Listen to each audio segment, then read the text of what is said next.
Bonjour à tous et à toutes, bienvenue sur ma chaîne Sandara 555. Je me présente, je suis Sandra, médium humaniste et praticienne holistique. Nous sommes le lundi 15 mars, c'est la Sainte Louise. Je souhaite donc une très bonne fête à toutes les Louises, mais également aux Louis. Et puis la petite phrase du jour est une sagesse zen. Ce qui te manque, cherche-le dans ce que tu as. Je répète, ce qui te manque, cherche-le dans ce que tu as. Alors, je vais vous présenter les jeux avant de commencer pour les personnes qui sont cartomanciens et qui voudraient savoir. Ici, vous avez l'oracle coup de cœur d'Amandine Boquet. Ici, vous avez l'oracle de la Kabbale, que voilà, le Deepak Chopra.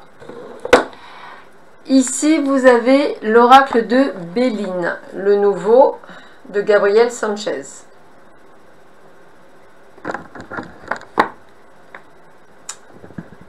Hop, excusez-moi, c'est le petit problème. Voilà. Hop, ici, vous avez de Miguel de Souza, l'oracle Lusita. Ici, vous avez l'oracle des êtres fantastiques. Et pour finir, ici, vous avez le petit oracle de Steph. Vous le voyez bien, voilà. Allez, nous allons voir ce que cette journée nous réserve un petit peu. Voyons voir. Alors, au niveau des amours. Alors, eh bien, écoutez, je dirais qu'un break est peut-être souhaitable pour certains d'entre vous. Un temps de repos, un temps de se remettre les choses au point. Pardonner, peut-être effectivement, grâce à ce break, y voir un petit peu plus clair, réfléchir sur certaines choses. Et puis, ce sera peut-être la clé pour un redémarrage, pour quelque chose qui sera beaucoup mieux. Bien sûr, pour les personnes qui souhaitent emménager, excusez-moi, avec quelqu'un, ça peut aussi vouloir dire effectivement qu'il y a un déménagement dans l'air. Et puis peut-être pour d'autres, eh bien, on vous demandera pardon par rapport à des erreurs qui ont été effectuées. Voilà, donc vraiment restez focalisé sur votre situation à vous. Qu'est-ce qu'on vous dit? Eh bien, écoutez, j'ai envie de vous dire que c'est plutôt pas mal. Il n'y a pas effectivement de hasard dans la vie, il n'y a que des synchronicités, donc attendez-vous à des choses qui bougent et surtout des choses qui seront de bonnes nouvelles, quelque chose qui va vous irradier de bonheur, quelque chose qui va vraiment vous mettre le cœur en joie et qui va vous permettre de repartir sur, on va dire, avec beaucoup de gaieté, avec beaucoup de joie. Voilà, on va dire comme ça, il y a vraiment une très bonne nouvelle. Alors, on va vous demander également, je dirais, de réfléchir, d'être assez créatif, de voir avec beaucoup de sagesse une certaine situation, de prendre le pour, hein, je dirais pas le contre, hein, parce qu'on sent que par rapport à une situation, un conflit avec peut-être une personne amicale, vous devez y voir un petit peu plus clair, peut-être, je dirais, pardonner ou comprendre la situation ou voir ce qu'il en est. En tous les cas, je ressens qu'il y a vraiment, excusez-moi,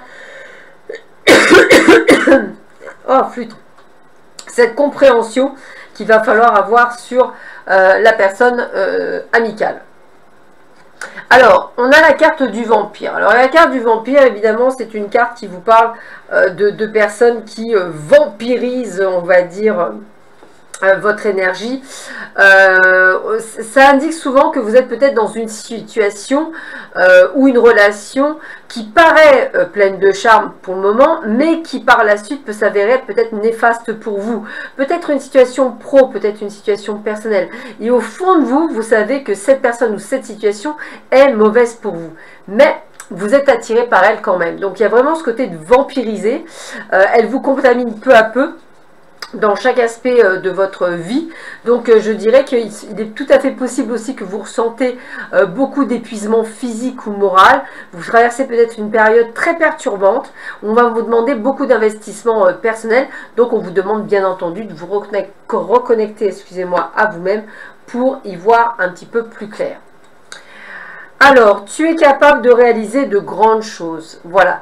Vraiment ce côté de comprendre que vous pouvez vous faire confiance, que vous pouvez aller de l'avant, que vous avez toutes les possibilités de réussite hein, et de tout est possible. Donc j'ai envie de vous dire, essayez vraiment de croire en vous, essayez vraiment de ressentir les choses, ça va être très important pour aller de l'avant. Et on termine avec l'oracle de la Kabbale de Deepak Chopra. Ben elle est partie, alors je vais la prendre. Alors, on a la carte 1, on a la carte d'Alep. Alors, Alep, c'est vrai que déjà la Kabbale, ça a toujours un très fort ressenti. Hein. Vous verrez que c'est quelque chose qui est très intéressant, on va dire, à travailler. Je vous le conseille fortement. En tous les cas, je dirais que, en règle générale, Alep signifie que vous n'êtes pas nécessairement très sûr de la direction que vous prenez dans votre vie. Ça veut aussi vouloir dire que vous doutez. Alep, c'est la première lettre de l'alphabet. Elle apparaît comme un début d'une nouvelle aventure ou peut-être même la fin d'un vieux cycle. Donc j'ai envie de vous dire que vous êtes en train de redémarrer à neuf. Donc sachez que changer de vie et modifier du même coup celle des générations à venir commence dès le premier pas que vous faites, en ayant foi en vous-même et en étant animé d'une forte résolution intérieure.